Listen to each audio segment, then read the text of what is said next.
Friends మా ఛానల్ని first time చూస్తున్నట్టయితే ప్లీజ్ సబ్స్క్రైబ్ చేయండి, లైక్ చేయండి, కామెంట్ చేయండి. ఫ్రెండ్స్ మీరు సబ్స్క్రైబ్ చేసే కింద బెల్ ఐకాన్ని క్లిక్ చేస్తే మేము పెట్టే వీడియోస్ మీకు నోటిఫికేషన్ రూపంలో వస్తాయి. ఈరోజు మీకు మంచి వెబ్ సిరీస్ సంబంధించిన రివ్యూ తీసుకొచ్చాను ఫ్రెండ్స్. మన లావణ్య త్రిపాఠి మధ్యకాలంలో వెబ్ సిరీస్లపై ఎక్కువగా దృష్టి పెట్టడం కనిపిస్తుంది. ఎందుకంటే మొన్ననే మెగా ఫ్యామిలీలో వరుణ్ తేజ్ని మ్యారేజ్ చేసుకొని తను సెటిల్ అయింది. ఇప్పుడు వెబ్ సిరీస్ల మీద చాలా ఇంట్రెస్ట్గా ఉన్నదని అనిపిస్తుంది. చాలా వెబ్ సిరీస్ తీస్తున్నారని టాక్ బయట. ఆయన ఆ మధ్య ఆమె నుంచి వచ్చిన పులి మేక సిరీస్కి మంచి రెస్పాన్స్ వచ్చింది. ఆమె తాజా సిరీస్గా రూపొందించిన మిస్ పర్ఫెక్ట్ 8 ఎపిసోడ్లుగా నిన్నటి నుంచి డిస్నీ ప్లస్ హాట్స్టార్లో స్ట్రీమింగ్ అవుతుంది ఫ్రెండ్స్. ఈ సిరీస్లో టైటిల్ రోల్ను ఆమెను పోషించింది. కొన్ని రోజులుగా ప్రమోషన్స్తో అంచనాలు పెంచుతూ వచ్చిన ఈ సిరీస్ ఆడియన్స్కి ఎంతవరకు కనెక్ట్ అయిందో ఇప్పుడు నేను మీకు చెప్తాను. ఇప్పుడు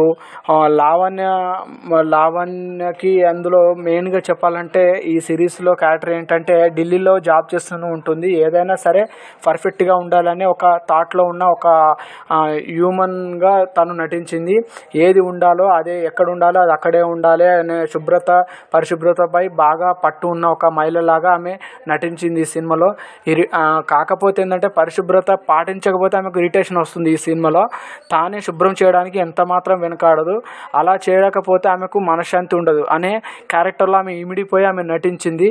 ఒక రకమైన మానసికమైన రుగ్మతనే అని తన స్నేహితురాలు అని చెప్తూనే ఉంటుంది ఈ సినిమాలో. సో కథ విషయానికి వస్తే మీకు అర్థమైంది కదా ఫ్రెండ్స్. లావణ్య త్రిపాఠి గారు ఈ సినిమాలో శుభ్రతకి అశుభ్రతకి మధ్యలో ఆమె నటించడం జరిగింది. సో ఇందులో ఒక ఏంటంటే తనపై ఒక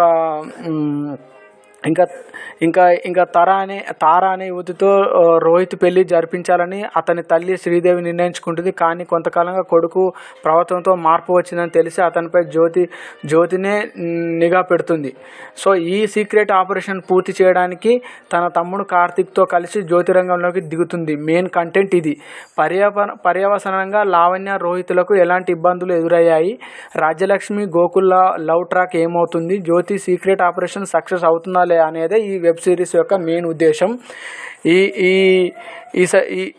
ఈ సిరీస్కి ఫ్రాన్సిస్ థామస్, శృతి రామచంద్రన్ కథ స్క్రీన్ ప్లే అందించారు. విశ్వకింగ్ ఖడేరావు దర్శకత్వం వహించాడు. ఇది లాక్డౌన్ నేపథ్యంలో ఒక అపార్ట్మెంట్లో పరిధిలో జరిగే కథ అని ప్రధానంగా చెప్పడం జరుగుతుంది. అంటే ప్రధానమైన 6 డజన్ పాత్రలు మినహా అపార్ట్మెంట్ను వాసులు ఎవ్వరూ కనిపించారన్నమాట. అందువలన ఈ 6 డజన్ పాత్రల మధ్య జరిగే దాగుడు మూతలని మనం చెప్పొచ్చు. లాక్డౌన్ పేరుతో తక్కువ పాత్రలతో కథను అల్లుకున్న ఈ తీరు బాగుంది. దర్శకుడు చాలా కొత్త తరంగా చూపించాడు. చాలా తీరుగా కూడా తమాషాగా ఉంటుంది ఈ సినిమా. అయితే కథనం నిదానంగా నెమ్మదిగా సాగుతూ ఉంటుంది కాబట్టి మొత్తం 8 ఎపిసోడ్లో 5 ఎపిసోడ్ల వరకు కథ నీరసంగానే కదులుతుంది. కానీ లాస్ట్ ఒక 3 ఎపిసోడ్స్ మాత్రం బీభత్సంగా ఉంటుంది అని చెప్తున్నాడు మన దర్శకుడు. 5వ ఎపిసోడ్ నుంచి కథలో కాస్త కదలిక మొదలవుతుంది. 6వ ఎపిసోడ్ నుంచి సరదా సందడి మరింత పుంజుకుంటాయి. అందువలన కథ విషయానికి వస్తే సో లాస్ట్ మూమెంట్లో మంచి క్లైమాక్స్, ప్రీ క్లైమాక్స్ బాగా పెట్టాడని అర్థమవుతుంది దర్శకుడు. So Rohit, Lavanya track, Gokul, Rajyalakshmi track, Jyothi, Karthik track కలిసి ఈ కథను నడిపిస్తాయి మొత్తం. సో ఇందులో మెయిన్గా చెప్పాలంటే అయితే ప్రధానమైన 2 ట్రాకుల కంటే పని మనిషిగా జ్యోతి ట్రాక్ ఎక్కువ మార్కులు కొట్టేసింది. నటన పరంగా అందరూ బాగానే చేసిన జ్యోతి పాత్రకి ఎక్కువ ఆకట్టుకుంటుంది. సో ఫ్రెండ్స్, ప్రశాంత్ విహారీ నేపథ్యం సంగీతం చాలా బాగుంది. ఆయన సంగీతం ఒక డిఫరెంట్ జోనర్లో వెళ్తుంది. ఆదిత్య జయావతి ఫోటోగ్రఫీ ఇంకొక లెవెల్లో చూపిస్తుంది.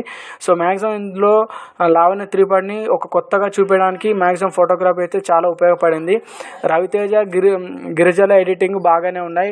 ఒక్కో ఎపిసోడ్ నిడివి తక్కువగానే ఉన్న కంటెంట్ టైట్గానే కనిపించదు.